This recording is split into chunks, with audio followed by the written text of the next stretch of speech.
خلوني أدرج قدم رجلي على الممشى وأسير. النفس موجعها الحزن والرجل ما مشيتها، في ديرة ما يندرى وش الخفير من الوزير المدة اللي تنصفط بشيخ لا مديتها.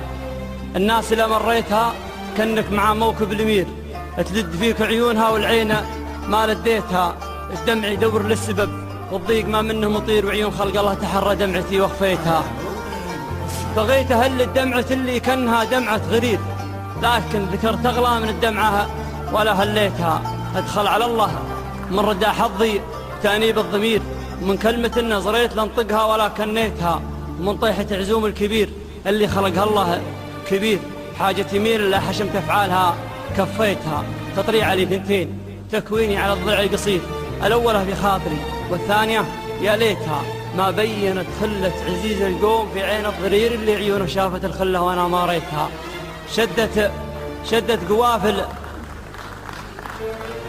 قوافل آخر أمالي وأنا عمري صغير، وقفتي صارع هالظما لأن اختفت وخفيتها. لحسبي الله كل ما وردتها جال الغدير، راحت ما كاني من ضما غبر سنين سقيتها.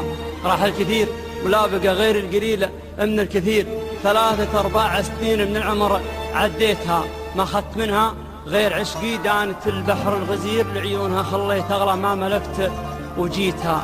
بيني وبين وصالها مثل الشهيق من الزفير، ماتت مشاعر خاف بي لو صالها وحيتها. عشنا 8 سنين نرجي تالي المشوار، غير الوقت دايم ياخذ الحاجة إلى حبيتها، ولا استباح فراقها قدني على الرمق الأخير، لا عقب ما شافني عفت العرب وغليتها. أنا أدري إن اللي يبيه يصير لا يمكن يصير، إذا بغيتك أحل عيون الظروف أعميتها. ما عفت في الدنيا كثر ما عفت تحديد المصير، ودي أسويها وأخاف أندم إذا سويتها. فارقتها وهر العشير اللي يفارق له عشير، يعيش في دنيا ما يعرف حيها من ميتها. اللي يقول إن الزمان بخير والدنيا بخير يشوف حالي كل ما مريت شارع بيتها.